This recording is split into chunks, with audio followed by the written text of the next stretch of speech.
Welcome to Outlander Media Network. My name is Kirby Lee Bailey. We are in Kingsport, Tennessee, not Johnson City.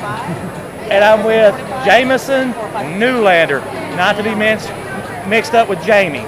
Yes, that's right. Yeah, yeah. When I was Jamie for a little while, and I went with Jamison because it was people were making fun of me like I was a girl. You know what I mean? he was explaining to me because it was the Bionic Woman is who they were calling. Right. Jamie. Yeah. And I watched that show. I love that show back in the day. Yeah, yeah. Those are the $6 Million Man, $6 Million Woman. It's great. Yeah. Oh, it was Jamie Summers. That was years ago, and I loved it. Yeah. And you were one of the Lost Boys. Are you and Corey still friends? Or? Yeah, I live not too far from Corey. I live like 10 minutes from Corey out in LA. And we still often only see each other at conventions, even though we travel 3,000 miles to see each other. But from time to time, we'll hang out actually. And he's got a studio at his place, and I'll go jam sometimes. I don't play, but I sing a bit, so we act like a rock star a little bit. It's fun. Why don't y'all do a tour together? When he does his tour, he brings me up sometimes. He brings me up on stage. Really? But I'm not. I'm starting to kind of develop a music act, but it's really a side thing because I'm really just an actor. But I can sing a little. I can carry a tune. So I'm putting together a little act. But it's a different kind of music than Feldman does. Mine's more like loungy. There's nothing wrong with loungy. Loungy just as good. I mean, That's what we were talking about. We did 52 concerts last year, and you would see us at a rock concert one week and a pop later on in the week. Yeah. You guys eclectic tastes. Oh, well, you love it. And, this year, and I was talking about it just earlier ago. Lost Boys is my favorite vampire movie of all time. Still, it had close competition this year with another vampire movie. Yeah. I mean, that's what I've been hearing. Sinners. Yeah. I mean, Sinners kind of references Lost Boys a little, or was that? It was like a moment that it references. I got to watch it. Yeah, you need to see it. Is it great? It's going to be an Oscar contender. Wow. You heard it here first. Oscar contender. Okay, let's see it. It's going to be. I mean, Lost Boys is always going to be my favorite. I don't care what anybody says. I've seen a lot of vampire movies, and that's always came back. Have y'all ever thought about owning a comic book shop? Well, that's a good idea. Owning a comic book shop. That's a cool idea. I never thought about that. I don't think we've thought about that so much as up in Santa Cruz, maybe trying to do something, a restaurant or something like that, or. I actually had this idea that up at Grandpa's house in Santa Cruz, the Pogonip is what it's called, that we would do maybe a tiny house resort, and then have two houses that were our houses, like Alan Frog House, Edgar Frog House, or something like that. But I don't know. It's just harebrained ideas. Hey, there's always plenty of ideas, and you've got a podcast that's where you're finding the Lost Boys. Yeah. I'm doing here. This is it right here. So it's this is the location of the second and third kill in Lost Boys, up above the boardwalk where they in the car. And so what I've been doing is so Santa Cruz is not that far from LA, and I was like, why aren't I going up to Santa Cruz and checking out those old locations and talking about it and bringing the other actors back? And so that's what I started to do.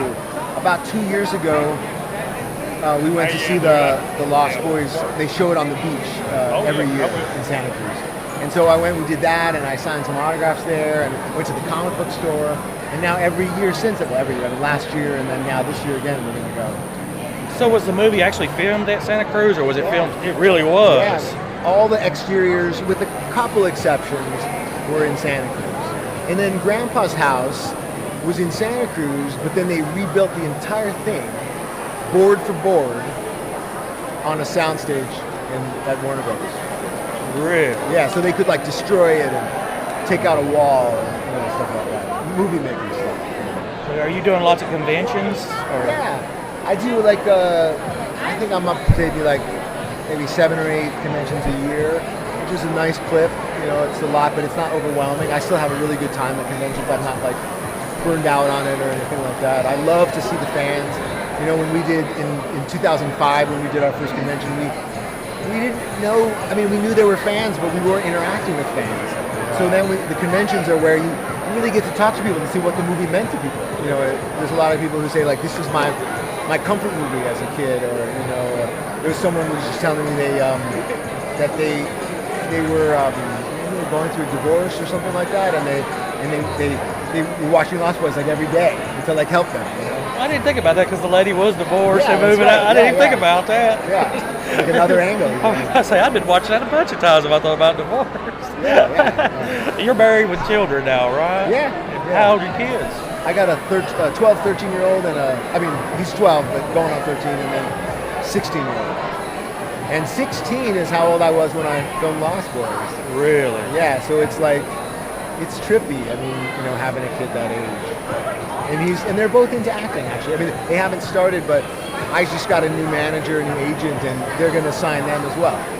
So we'll have a family thing going. And they're just good-looking kids and probably talented. We don't know, but me coming from acting and stuff, and my wife's also a former actress, so we'll see. We'll see how it plays out. But it's great. Being a dad is the best thing. I mean, it's the most incredible.